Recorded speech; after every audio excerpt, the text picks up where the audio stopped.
पुंडलीकवरदा हरिविठ्ठल श्री ज्ञानदेव तुकाराम पंढरीनाथ भगवान की जय। माऊली ज्ञानेश्वर महाराज की, जगद्गुरु तुकाराम महाराज की जय। जयासी भुकेलिया आमिषा, हे विश्वनपुरीची घासा, कुळवाडी यांची आशा चाळीत असे। नमामि सद्गुरुं शांतं सच्चिदानंद विग्रहं, पूर्ण ब्रह्मपरानंद मीशमालंदी वल्लभम।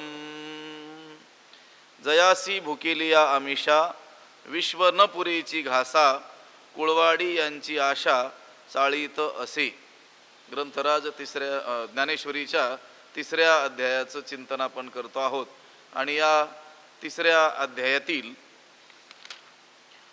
37व्या क्रमांकाचा जो श्लोक आहे, श्री भगवान उवाच कामयेश क्रोधयेश रजोगुण समुद्भवः महाशनो महापाप्मा विद्धेन मिह वैरिणम। या श्लोकावर ज्ञानोबरायांनी जे विस्तारानं भाष्य केलेलं आहे, जवळजवळ 21 ओव्या आहेत।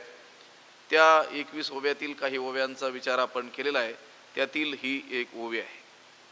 या ओवीचा अन्वय आणि अर्थ एकदा आपण पाहूया। भुकेलिया जयासी आमिषा, हे विश्व घासा न पुरेची, यांची कुळवाडी आशा चाळीत असे।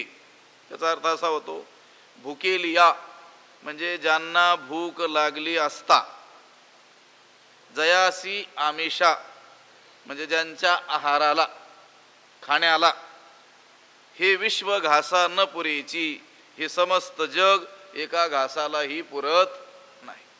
ज्यांना भूक लागली असता, ज्यांच्या आहाराला हे विश्व देखील एका घासालाही पुरेसं पडत नाही, यांची कुळवाडी आशा चाळीत असे। असे हे जे कामक्रोध आहेत, या कामक्रोधांचा जो व्यापार आहे, घातकी असलेला जो व्यापार आहे, तो व्यापार कोण चालवतं? आशा चाळीत असे। आशाच काय करते? चालवते। आशा या कामक्रोधांचा व्यापार चालवते।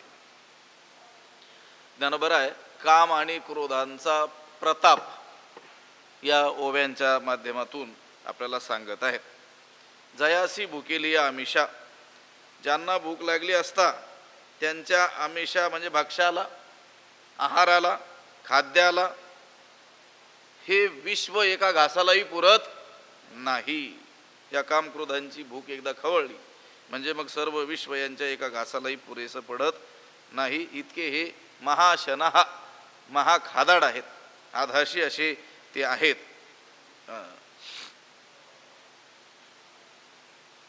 तुकोबरायांच्या चरित्रातला प्रसंग आहे की नाही, तो अनगडशहा होता। त्या अनगडशहाकडे काय होतं, एक कटोरा, तो भरतच नसायचा। कितीही त्याच्यामध्ये टाकलं तरी देखील तो काही भरत नव्हता। तसं हे जे कामक्रोध आहेत, यांची जी भूक आहे, त्यांना भूक लागली असता म्हणजे हे कामक्रोध एक खवळले असता, हे विश्व जरी त्यांना समस्त प्राप्त झालं तरी देखील हे विश्व एका घासालाही त्यांना पुरत नाही। त्या अनगडशहाचं कटोरा म्हणा किंवा भीमाची भूक म्हणा, भीमाला देखील कितीही आहार दिला तरी तो काही पुरेसा पडत नव्हता, त्याची भूक काही भागत नव्हती। तसे हे कामक्रोध अतिशय काय आहेत म्हटले, महाशनहा, अतिशय मोठे खादाड आहेत। हे त्रैलोक्य जरी त्यांना भक्षण करायला मिळालं तरी देखील त्यांचं काही समाधान होणार नाही। भोगी काम वाढे, इंधने आगीसी हाकाक चढे, ज्ञानोबराय म्हणतात। उलट त्यांना जेवढं खायला देऊ तेवढी आणखी भूक त्यांची काय होते, वाढते म्हटले।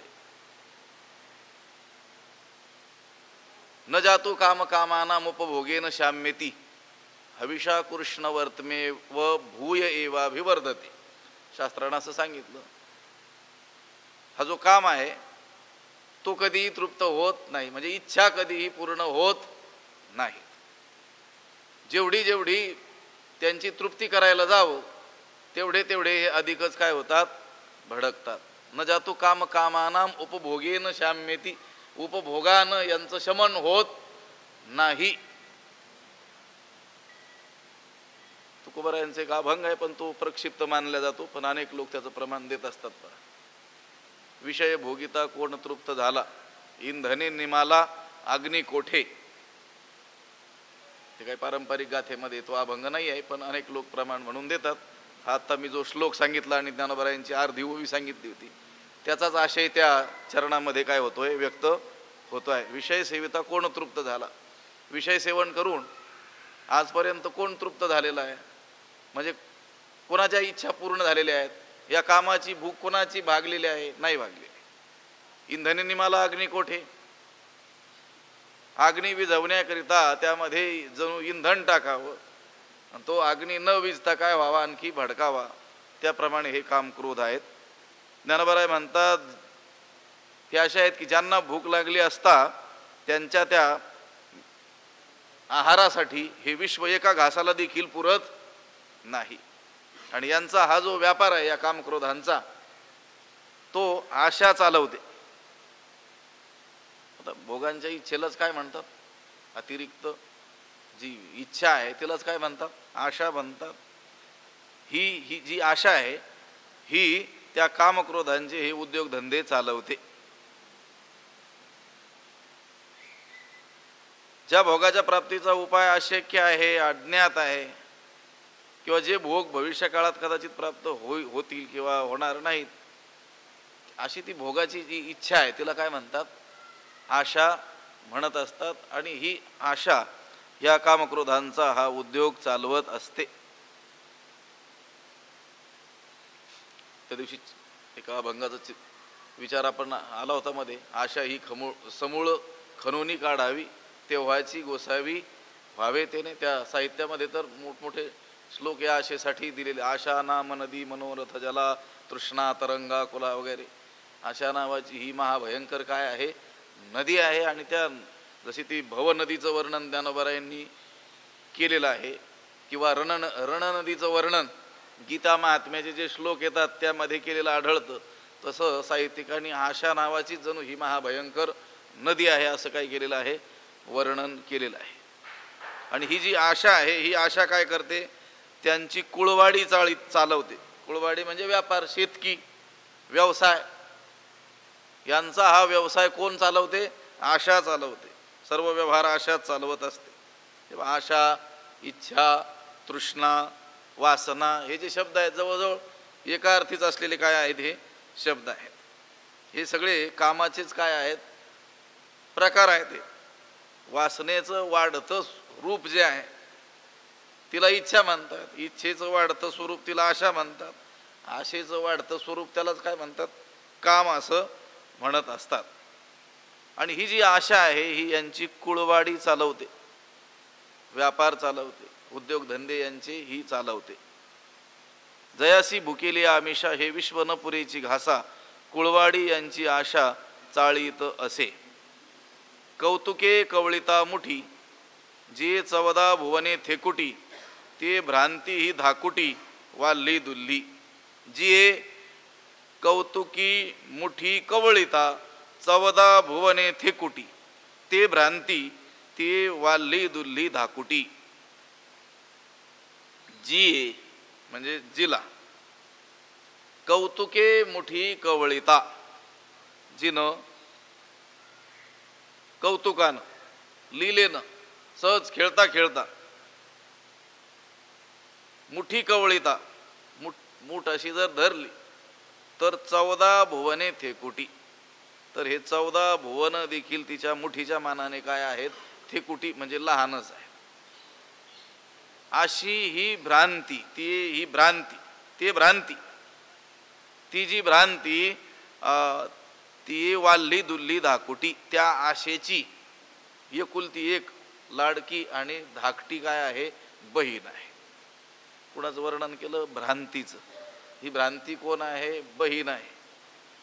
कुणाची बहीण, आशेची.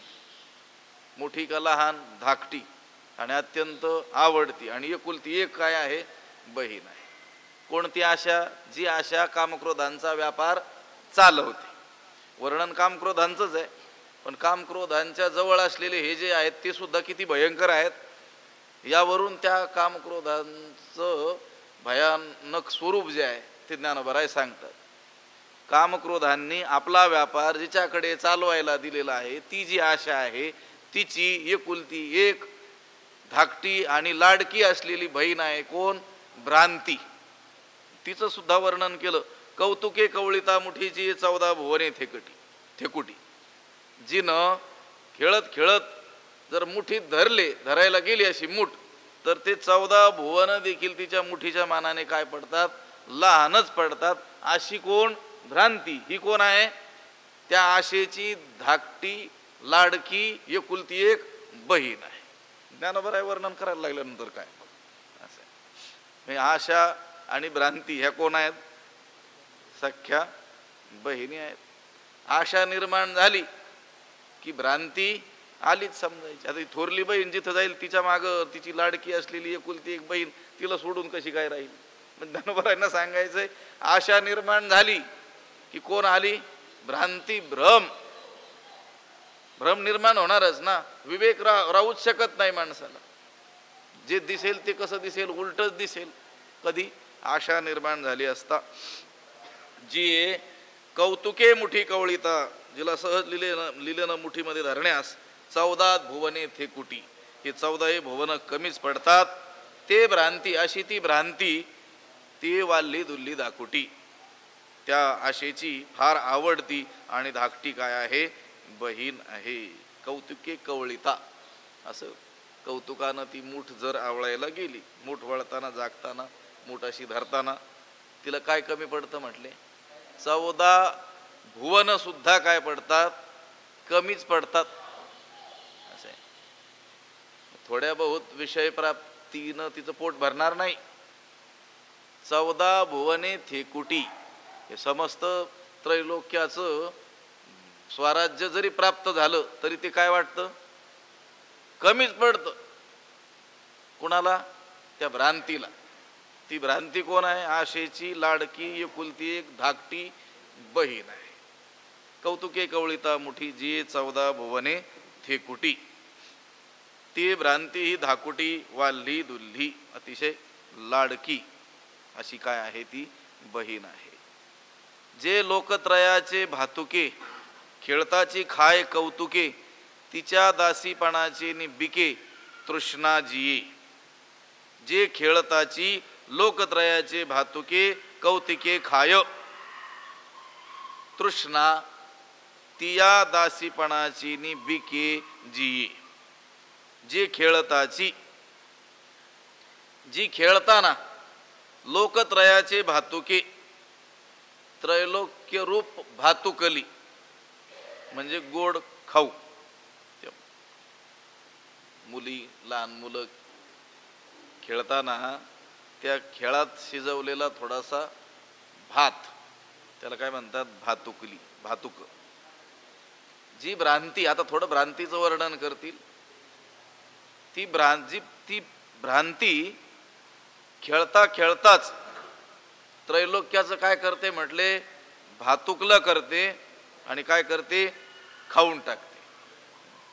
जी खेळताची लोकत्रयाचे भातुके कौतिके खाय, जी खेळताना त्रैलोक्य रूप भातुकली म्हणजे गोड खाऊ, तो खेळात शिजवलेला भात सहज काय करते? खाऊन टाकते. कशाचा भात? त्रैलोक्य रूपी भातुकलं.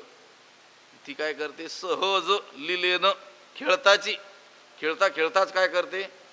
खाऊन टाकते. तिच्या दासीपणाची निबिके तृष्णा जी. जी तृष्णा तिच्या दासीपणाची निबिके जी, ही अशी जी तृष्णा आहे तिच्या दासीपणाच्या जोरावर जगते. भ्रांतीची दासी कोण? तृष्णा. लक्षात आला का क्रम? काम क्रोध त्यांनी आपला व्यापार चालवायला कोणाकडे दिला? आशेकडे. आशेची धाकटी एकुलती एक लाडकी बहीण कोण? भ्रांती. आणि त्या भ्रांतीची दासी आहे कोण? तृष्णा. लक्षात आलं का? तृष्णा ही कोण आहे? त्या भ्रांतीची दासी. आणि ती भ्रांती जी आहे ना, ती दासीपणाच्या जोरावर जगते. तिच्या दासीपणाची नि बिके जी, त्या दासीपणाच्या बळावर कोण जगते? तृष्णा जगत असते. अप्राप्त विषयांची इच्छारूप तृष्णा, म्हणजे जे विषय अजून प्राप्त झालेले नाहीत पण ते प्राप्त व्हावेत अशी प्रबळ काय आहे? इच्छा. अशी इच्छा तिला म्हणतात तृष्णा. आणि ती तृष्णा त्या भ्रांतीच्या दासीपणावर काय करत असते? जगत असते. बिके जोरावर, बळावर. बिके जी, बळावर जगते. कोण? तृष्णा. दासीपणाची नि, तिच्या दासीपणाची नि बिके तृष्णाजी. आशीची धाकटी बहीण भ्रांती, आणि त्या भ्रांतीची दासी कोण? तृष्णा. आशा फार वाढली की तिचं रूपांतर तृष्णेमध्ये होत असतं. आता हिचा प्रताप त्या भ्रांतीपेक्षा थोडासा कमी असल्यामुळं ती काय करते? भुवनत्रयाला, या त्रिभुवनाला भातुकलीप्रमाणे खाऊन टाकते. म्हणजे तिन्ही लोकावर आपला काय करते? प्रताप गाजवते. आणि ही जी तृष्णा आहे ही त्या भ्रांतीची कोण आहे? दासी आहे. आणि त्या भ्रांतीच्या दासीपणावर ती काय करते? जगत असते. हे असो, ज्ञानोबा म्हणतात, हे यांचं वर्णन असो म्हटल्यात. हे असो मोहे मानिजे, याते अहंकारे घेपे दिजे, जेणे जग आपुलेने भोजे, नाचवीत किंवा नाचवी जत असे. हे असो, हे असू द्या. मोहे याते मानिजे, वर्णन मूळ कोणाचं चालू आहे? काम आणि क्रोधांचं. ज्ञानोबा म्हटले असू द्या, यांच्या परिवाराचं बरंचसं वर्णन झालं. आता हे असो. मोहे याते मानिजे, मोह यांना मानतो. कुणाला? काम क्रोधांना. कामक्रोधांचा फार आदर आतिथ्य करतो. कोण? मोह. आता परिवारात तसा आहे सगळा, आता काय करायचं? मोहे मानिजे, हे असो मोहे मानिजे. बर. जेणे आपुलेनी भोजे जग नाचविजत असे, अहंकारे घेपे दिजे. ज्ञानोबा म्हणतात कामक्रोधांना, या कामक्रोधांना मोह काय करतो? फार मानतो. मोह यांना काय देतो? मान सन्मान. मोह म्हणजे अज्ञान. अज्ञानाने यांना काय दिलेलं आहे? फार मान दिलेला आहे. याते अहंकारे घेपे दिजे, अहंकार यांच्याशी घेणं देणं करतो. त्यांचं देणं घेणं कोणाशी आहे? अहंकाराशी. कामक्रोधांचं देणं घेणं कोणाशी आहे? अहंकाराशी. पण कसा तो अहंकार? जेणे जग आपुलेनी भोजे नाचविजत असे, जेणे आपुलेनी भोजे जग नाचविजत असे, जो आपल्या आवडीप्रमाणे जगाला नाचवीत असतो असा अहंकार. त्या अहंकाराशी यांचा काय आहे? व्यवहार आहे, देण्या घेण्याचा संबंध आहे. या कामक्रोधांना मोह फार मानतो. या कामक्रोधांचं देणं घेणं कोणाशी आहे? अहंकाराशी आहे. कसा आहे तो अहंकार? तर आपुलेनी भोजे जग नाचविजत असे, आपल्या आवडीप्रमाणे, आपल्या इच्छेप्रमाणे, आपल्या करामतीनं सगळ्या जगाला जो काय करतो? नाचवतो, असा अहंकार. त्या अहंकाराशी या कामक्रोधांचं काय आहे? देणं घेणं. आपलं नाही का समानशीले व्यसनेषु सख्यम असं म्हणत असतो. आपलं सुद्धा व्यवहार जगामध्ये अनेक लोकांशी काय असतो? देण्या घेण्याचा काय असतो? व्यवहार असतो ना. पाहुणे रावळे ते तर असतातच, संबंधी नातलग ते तर असतातच, पण अनेक लोक तशा रीतीचे नातलग नसले तरी देखील देण्या घेण्याचा व्यवहार आपला काही लोकांशी असतो. तसंच ज्ञानोबारायांनी कामक्रोधांचे हे बाकीचे नातलग वगैरे सांगितले. आणि त्याबरोबर देण्या घेण्याचा व्यवहार कोणाशी आहे? अहंकाराशी आहे. कामक्रोधांचा देण्या घेण्याचा व्यवहार कोणाशी आहे? अहंकाराशी आहे. आणि कसा अहंकार तो? त्याचं विशेषण पदव्या दिले पाहिजे की नाही समोर. अहंकाराशी देणं घेणं आहे, पण कसा अहंकार? जेणे जग आपुलेने भोजे नाचविजत असे, जेणे आपुलेने भोजे जग नाचविजत असे, जो अहंकार आपल्या आवडीप्रमाणे या जगाला काय करतो? नाचवतो. आपण चिंतन करत असताना म्हणत असतो की नाही, नवल अहंकाराची गोठी विशेषण लगे अज्ञाना पाठी, सज्ञानाचे झोंबे कंठी, नाना संकटी नाचवतो. हा अहंकारच नाचवत असतो माणसाला. विषयांतर होणार नाही, पण आला विषय तर सांगतो. एका जणानं मोठं घर बांधलं. किती, आता ते मला त्याच्यातलं काही ज्ञान नाही, पण त्यांनी सांगितलं 2,500-3 हजार स्क्वेअर फूट, म्हणजे खूप मोठं झालं ना ते. बरं, मुलं बाळ सगळी देश विदेशात गेलेली होती शिक्षणानंतर. त्यांना विचारलं तुम्हाला राहायला किती लागतं? ते म्हटलं आम्हाला 2 खोल्या पुरेशा आहेत. म्हणजे एवढं का बांधलं? ते म्हटले तिथं कोणीतरी राहण्यासाठी बांधलं. म्हटलं कोण राहतं? ते म्हटले आम्ही दोघं नवरा बायको या 2 खोल्यात राहतो आणि बाकीच्या सगळ्या 2,500 स्क्वेअर फीटमध्ये आमचा अहंकार राहतो. म्हणे लक्षात आलं, हे वाचलं होतं मी कुठंतरी. असं राहायला किती जागा लागते त्यांना? 250, 400, 500 स्क्वेअर फीट काय असेल तेवढं. आणि एवढं घर कसं बांधलं? तर ते म्हटले तिथंही राहतोच. म्हटले कोण राहतो? सगळे तर मुलं बाळ गेलेले आहेत परदेशात शिक्षणाच्या निमित्तानं. ते म्हटले आम्ही राहतो ते दोघं ते त्या 400-500 स्क्वेअर फीटमध्येच. पण इथं कोण राहतो? आमचा अहंकार राहतो. अहंकार नाचवतो की नाही माणसाला? सगळं अहंकारच करून घेतो. त्या अहंकाराशी या ते अहंकारे घेपे दिजे, यांचं अहंकाराशी काय आहे?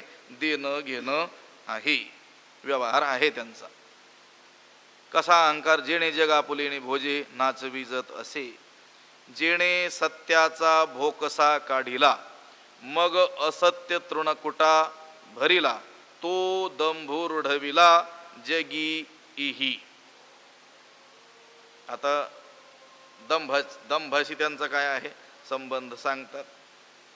या कामक्रोधांनी दंभाला काय केलं? या जगामध्ये प्रसिद्धीला आणलं. जो दंभ आहे त्याला मोठं कोणी केलं? या कामक्रोधांनी केलं. कसा दंभ?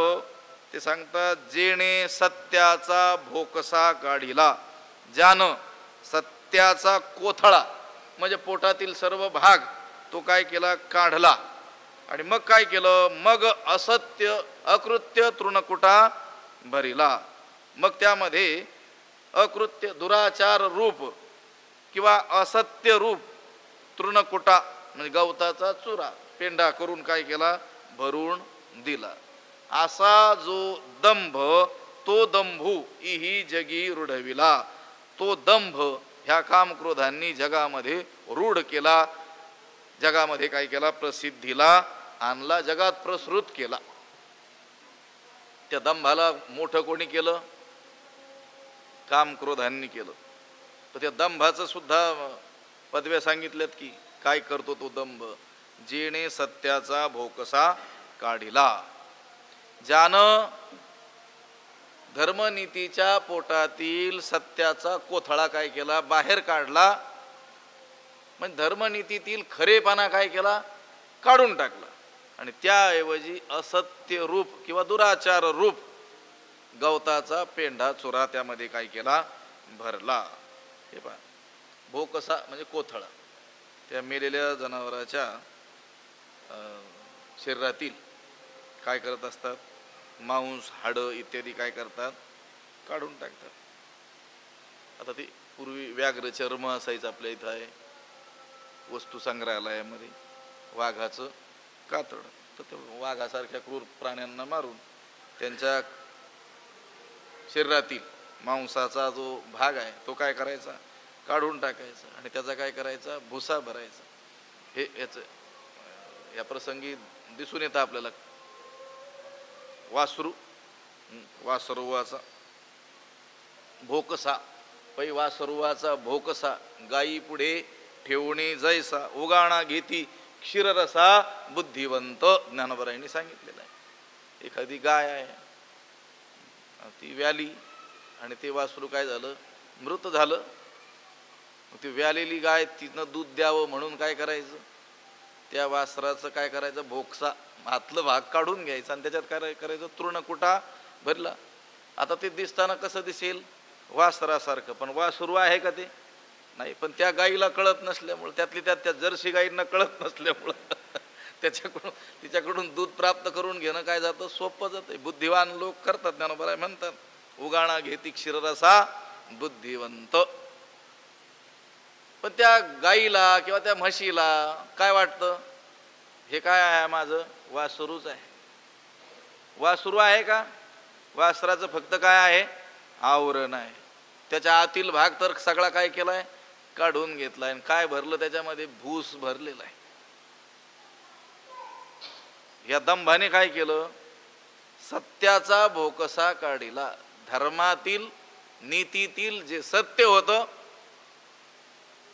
तो भाग काय करून टाकला, काढून टाकला.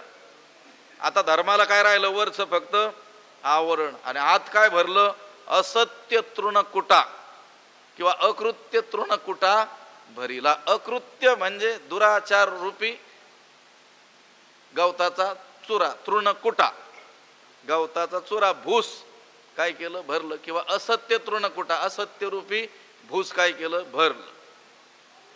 कोणी, दंभानं. हा दंभाचा प्रताप ते सांगू लागलेला आहेत की ज्या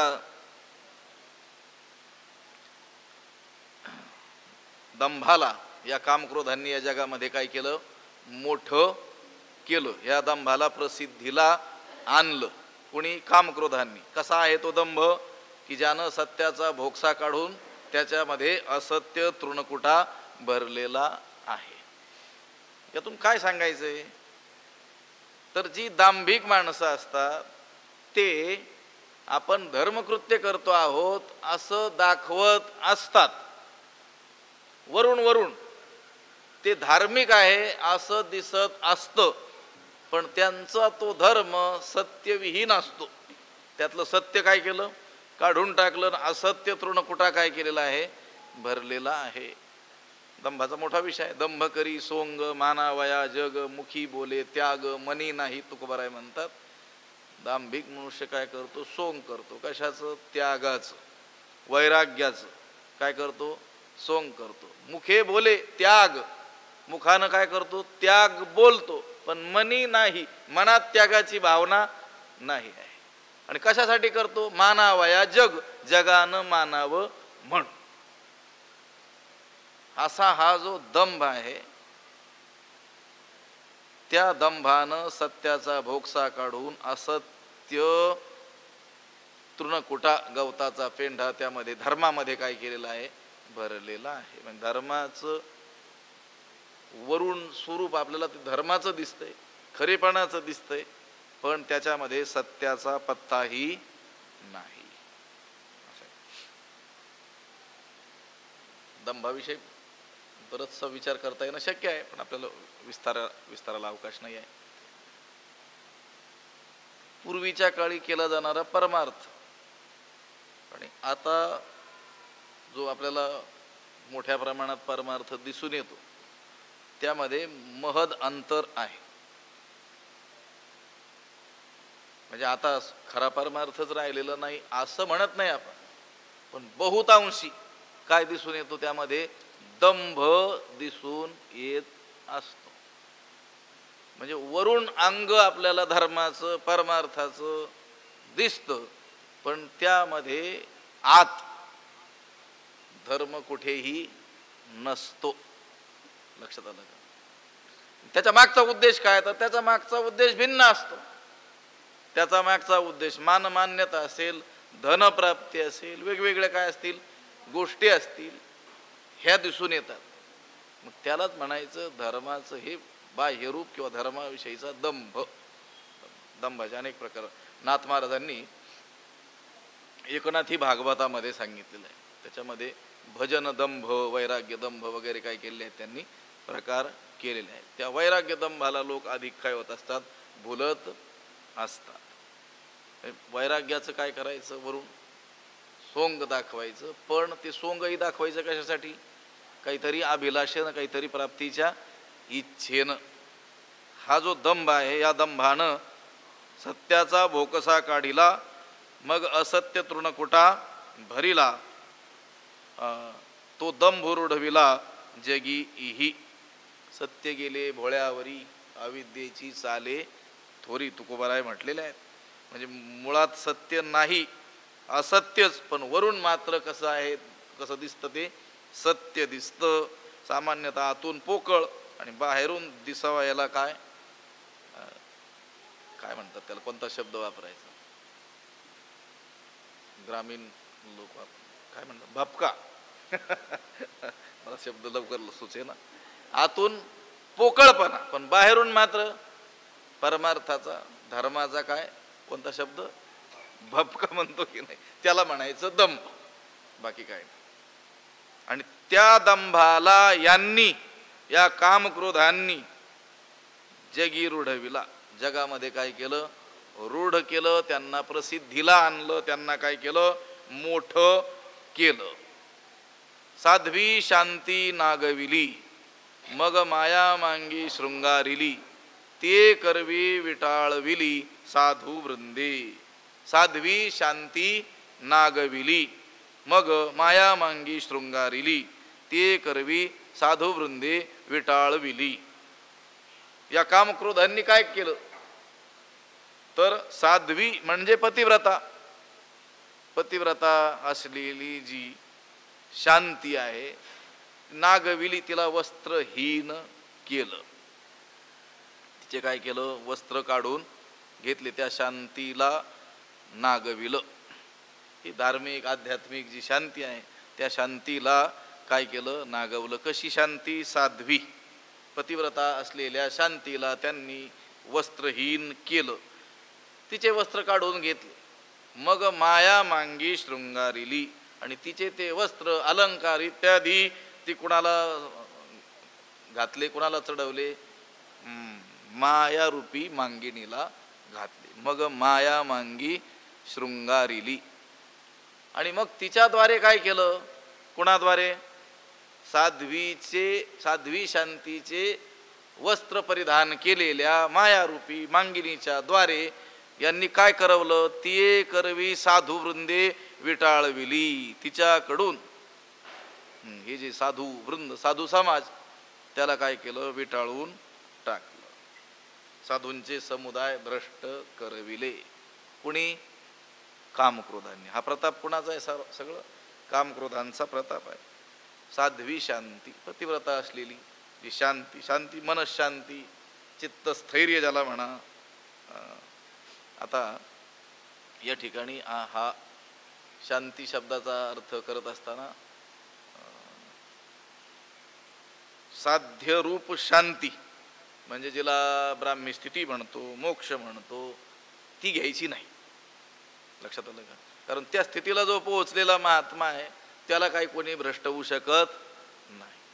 साधन रूप शांती लक्षात. तरी गिळोनी ज्ञाते ज्ञान, ज्ञाता ज्ञान ही मागवते, हरपे निरुते ते शांती पैगा, अशी जी ब्राह्मी शांती ती इथं घ्यायची नाही. तर इथं शांती शब्दाचा अर्थ मनशांती, चित्तस्थैर्य, इंद्रिय शांती असा अर्थ घ्यायचा. हे आत्मानुभव प्राप्त होण्याकरिता मन आणि इंद्रिय ही अंतर्मुख व्हावी लागत असतात, आणि ही मन आणि इंद्रिय शांत झाल्याखेरीज अंतर्मुख होत नाहीत. आणि यांची जी शांती आहे त्या शांतीला बिघडवणारे, त्या शांतीला भंगवणारे कोण असतील तर ते कोण आहेत, कामक्रोध हे आहेत. म्हणून ते शांतीरूपी पतिव्रतेला काय करतात, वस्त्रहीन करतात, असं येथे सांगितलेलं आहे. कोणती शांती, साधन रूप शांती, साध्य रूप शांती, जी ब्राह्मी शांती, मोक्ष, तो अर्थ इथं घ्यायचा नाही. तुम्हाला फरक लक्षात येण्याकरिता एक सांगतो मी. उठा उठा साधू संत, साधा आपुले हित, जाईल हा नरदेह मग काहीचा भगवंत. तिथे साधू संत जो शब्द आहे तो काही हे ब्राह्मी स्थितीला प्राप्त झालेले साधू संत हा अर्थ घ्यायचा नाही. तिथं साधक हा अर्थ आहे. त्या स्थितीला जे पोहोचलेले आहेत त्यांना कशाला ते उठवतील आणि तुम्ही आता सावध व्हा म्हणतील. ते सावध झालेलेच आहेत. म्हणून जन्मोजन्मी साधना करून भगवत स्वरूपाशी एकरूप होऊन गेलेले आहेत. त्यांना नाही म्हटलं ते उठा उठा साधू संत. कोणाला म्हटलं, साधू होण्याच्या मार्गावर जे चाललेले आहेत, हा साधक जे आहेत, साधना मार्गावर आरूढ जे आहेत त्यांना म्हटलेलं आहे. हे लक्षात आलं. तसंच शांतीचे दोन प्रकार करा. एक साध्यरूप शांती की जी सर्वांना काय करायची, प्राप्त करून घ्यायचे, तेच मानवी जीवनाचं काय अंतिम ध्येय आहे, लक्ष आहे. आणि साधनरूप शांती, मनशांती. जसा साधक आहे त्याचं देखील मन काय आहे, शांतच आहे. आणि जो ब्राह्मी स्थितीला पोहोचलेला आहे तो देखील कसा आहे, शांतच आहे. पण इथं घेत असताना शांती कोणती घ्यायची, ही साधकाची असलेली शांती, की जो साधनाच्या द्वारे, भगवत भजनाच्या द्वारे मन त्याने काय केलेलं आहे, स्थिर केलेलं आहे. इंद्रियांना स्थिर करण्याचा काय करतोय, तो प्रयत्न करतो आहे. बऱ्यापैकी तो यशस्वी झालेला आहे. पण ही त्याची ती शांती काय केली, त्यांनी भ्रष्टच करून टाकली. साध्वी शांती ना गविली, मग माया मांगी शृंगारिली. तिचे वस्त्र अलंकार काय केले, काढून घेतले. आणि ती मायारूपी मांगिनीला काय केले, सजविले. आणि तिच्याकडून पवित्र असलेला हा जो साधू समाज, त्या साधू समाजाला काय केलं, विटाळून टाकलं. हे पहा, साधू शोधात आहेत कशाच्या, शांतीच्या.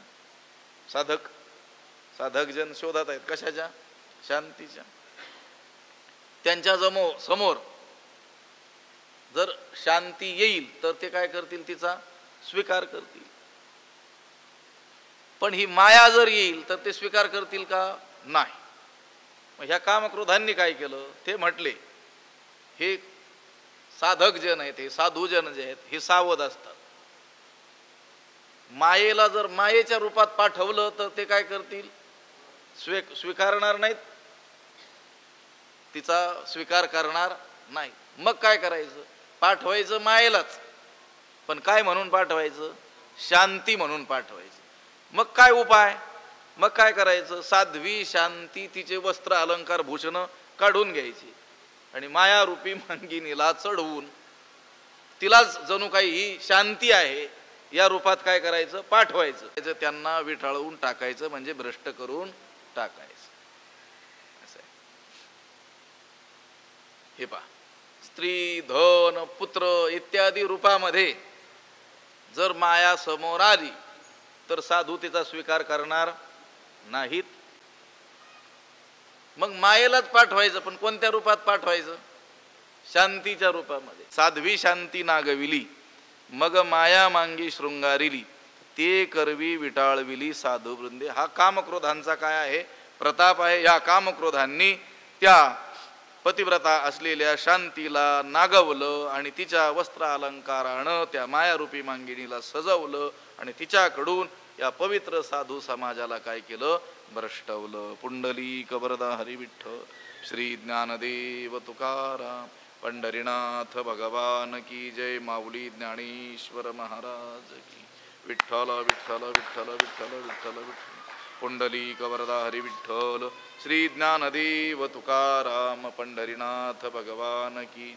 माऊली ज्ञानेश्वर महाराज की. आता विश्वात्मके देवे, येणे वाग्यज्ञे तोषावे, तोषोणी मज द्यावे पसायदा नहे. जे कळांची व्यंकटी सांडो, तया सत्कर्मी रती वाढो. भूता परस्परे पडो, मैत्र जीवांचे दुरितांचे तिमिर जावो. जो जे वांछील तो ते लाभो, प्राणी जात वर्षत सकळ मंगळी. ईश्वर निष्ठांची मांदियाळी, अनवरत भूमंडळी. भेटो तया भूता, चला कल्पतरूंचे आरव. चेतना चिंतामणीचे गाव, बोलते जे अर्णव पियुषांचे. चंद्रमे जे अलांछन, मार्तंड जे तापहीन. ते सर्वाही सदा सज्जन, सोयरे होतू किंबहुना सर्व सुखी. पूर्ण होवणी तिही लोकी, भजिजो आदि पुरुखी अखंडित. आणि ग्रंथोपजीविये, विशेषी लोकी इये. दृष्टादृष्ट विजये होवा वेजी. एथ म्हणे श्री विश्वेश्वरावो, हा होईल दान पसावो. येणे वरे ज्ञानदेवो सुखिया झाला, येणे वरे ज्ञानदेवो सुखिया झाला, येणे वरे ज्ञानदेवो सुखिया झाला. पुंडलिक वरदा हरी विठ्ठल, श्री ज्ञानदेव तुकाराम, पंढरीनाथ भगवान. माऊली ज्ञानेश्वर महाराज की. जगद्गुरु तुकाराम महाराज, शांती ब्रह्म एकनाथ महाराज की जय. सद्गुरु बंशी महाराज, सद्गुरु जोग महाराज की जय.